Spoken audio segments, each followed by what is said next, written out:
When I look back, it's hard to pinpoint the exact moment our marriage began to unravel. Maybe it was the late nights at the office, the unanswered calls, or the sudden secrecy about her phone. At the time, I brushed it off.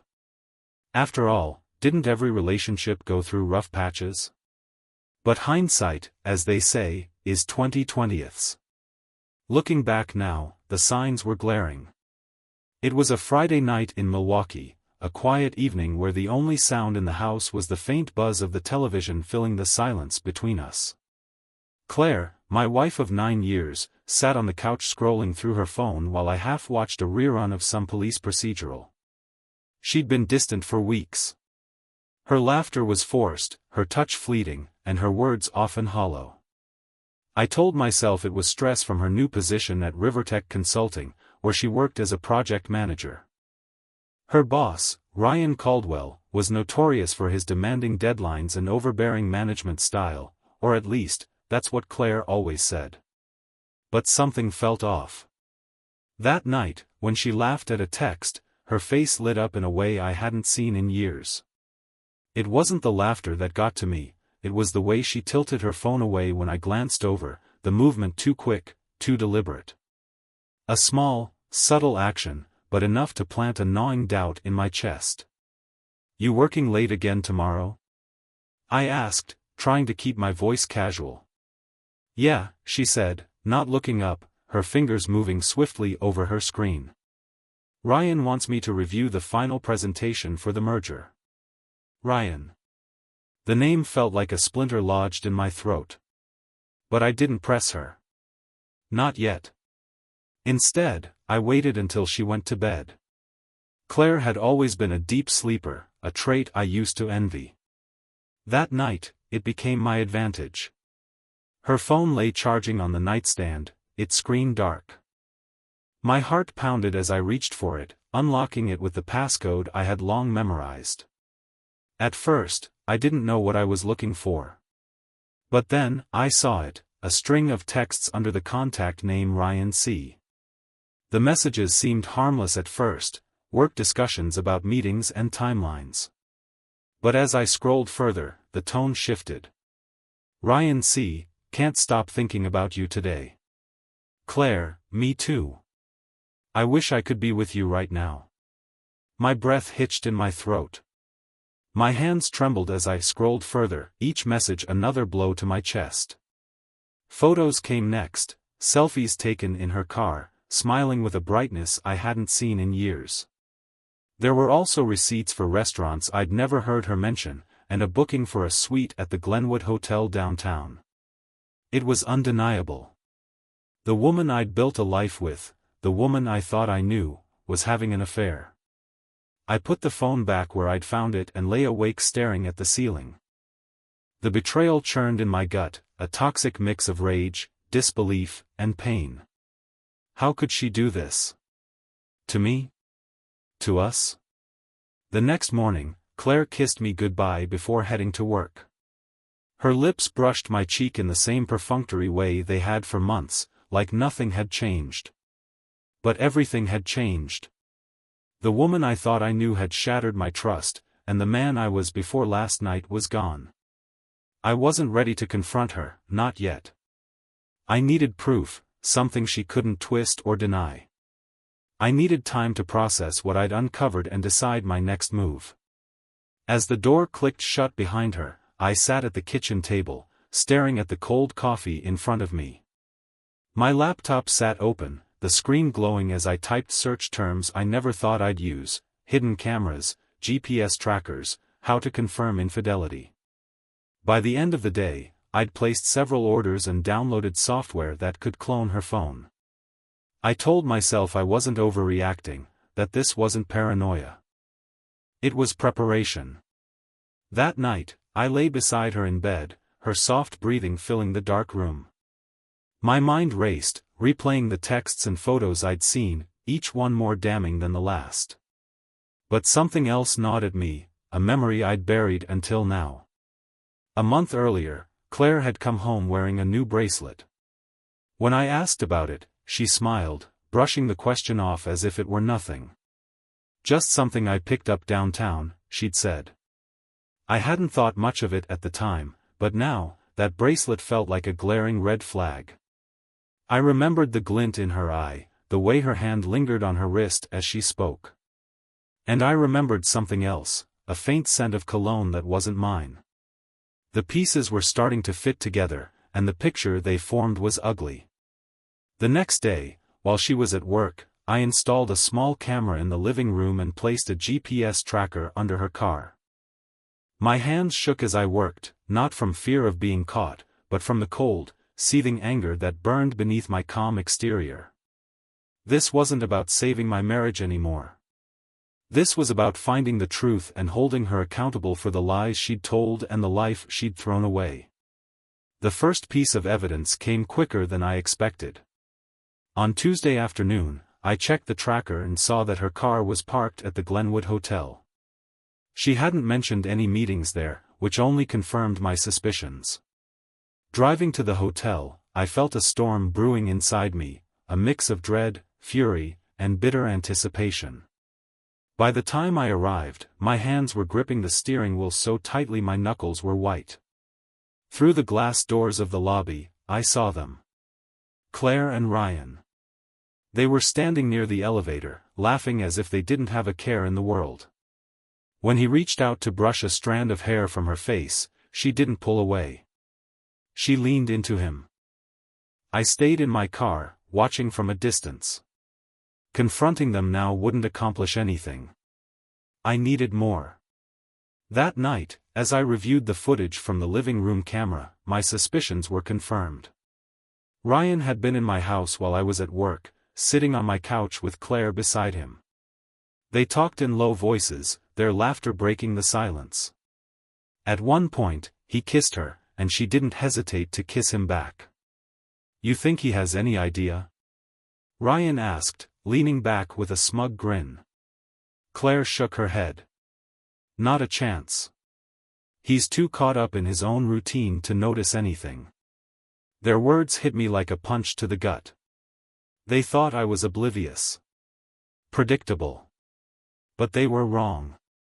The next morning, I confronted her, but not in the way I'd always imagined. There was no shouting, no dramatic accusations. I didn't throw the evidence in her face or demand an explanation. Instead, I calmly laid out the proof, the texts, the GPS tracker data, and the video footage. Claire's face turned ashen as she stared at the evidence, her hands trembling. "Liam. I can explain," she whispered, her voice cracking. "Explain?" I said coldly, folding my arms. "Explain how you've been sneaking around with your boss while I've been here, trying to hold us together. Explain how you turned our marriage into a joke." Tears filled her eyes, but they didn't move me. She admitted to the affair but tried to minimize it, calling it a mistake. "Mistake?" I snapped, my voice sharp. "Mistakes happen once, Claire. What you've done, this, was deliberate. Every lie, every secret, you chose this." She fell to her knees, sobbing. "I'm sorry, Liam. Please. I'll do anything to make this right. I still love you." I stepped back, my gaze hard. "If you loved me, you wouldn't have done this." The words hung in the air, heavy with finality. For the first time, I saw the panic in her eyes, not just regret, but fear. She knew she'd crossed a line she couldn't uncross. I walked out of the room, leaving her on the floor. I didn't slam the door or say another word. Let her sit with her guilt. I had plans to make. Over the next few days, I watched as her world began to unravel. I sent an anonymous email to Ryan's wife, Emily Caldwell, attaching the video footage and texts. I kept the message short: "You deserve to know the truth." The fallout was immediate.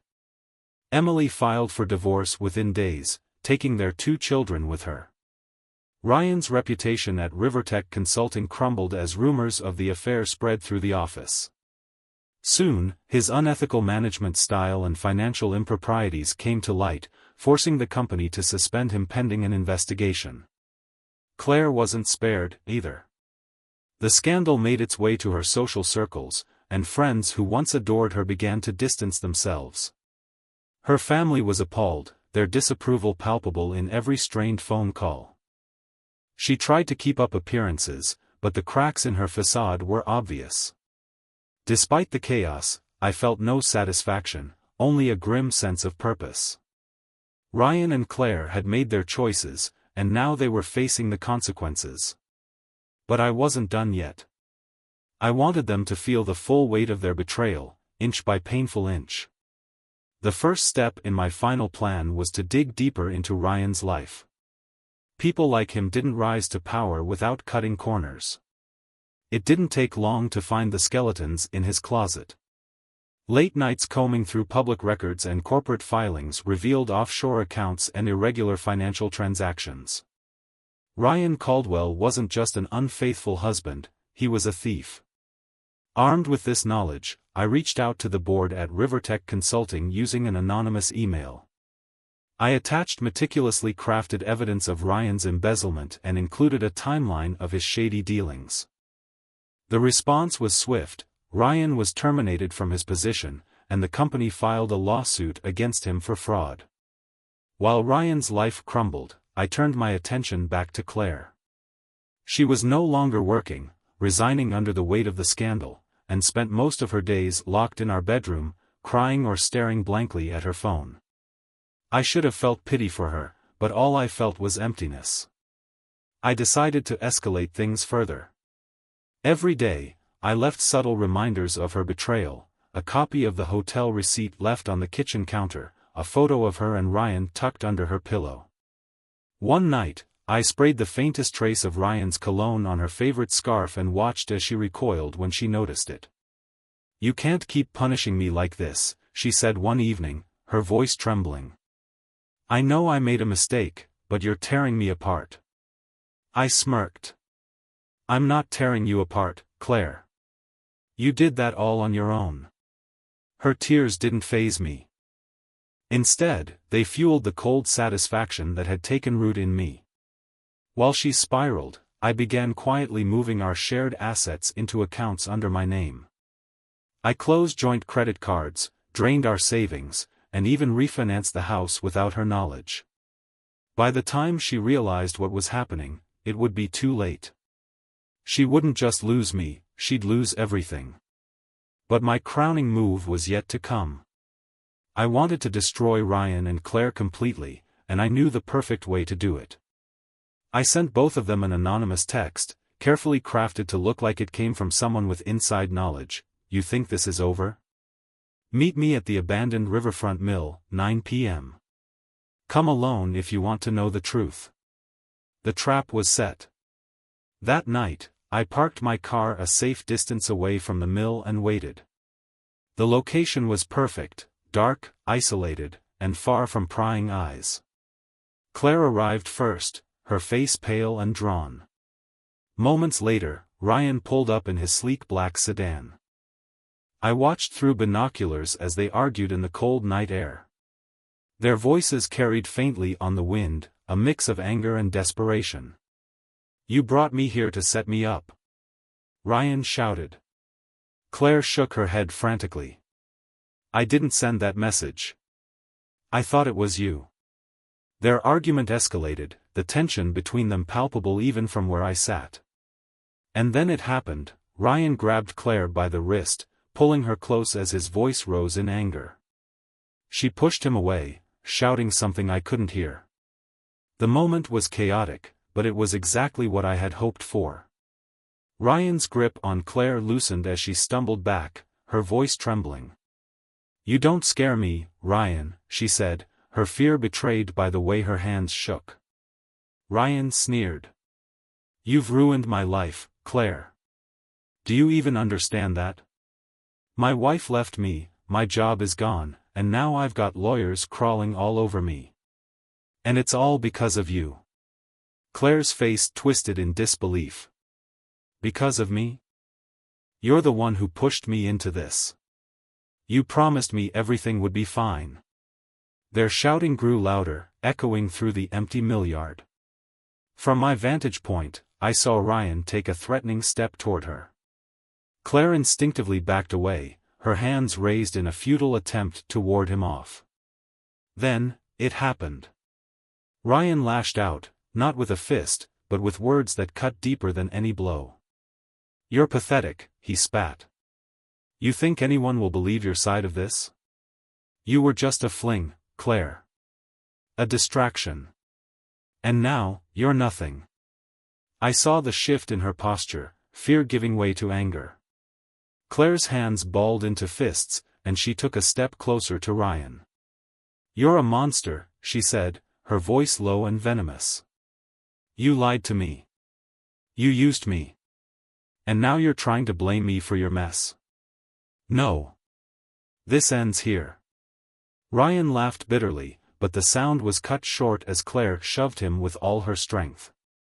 It wasn't much, but Ryan wasn't expecting it. He stumbled backward, losing his footing near the edge of the raised platform they'd been standing on. Time seemed to slow as he flailed, trying to regain his balance. Then, with a sickening thud, he fell, landing hard on the concrete below. For a moment, there was silence. Claire stood frozen, staring down at Ryan's crumpled form. "Ryan?" she called out, her voice wavering. When he didn't respond, panic set in. She climbed down to where he lay, shaking his shoulder. "Ryan, wake up." From where I sat, I could see the blood pooling beneath him. He wasn't waking up. Claire's screams pierced the night, frantic and full of regret.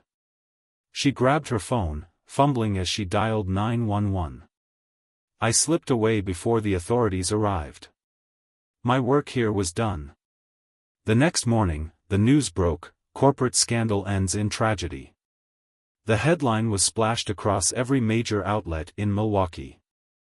Details were sparse, but the gist was clear: Ryan Caldwell had died following a confrontation with his former lover, Claire Evans.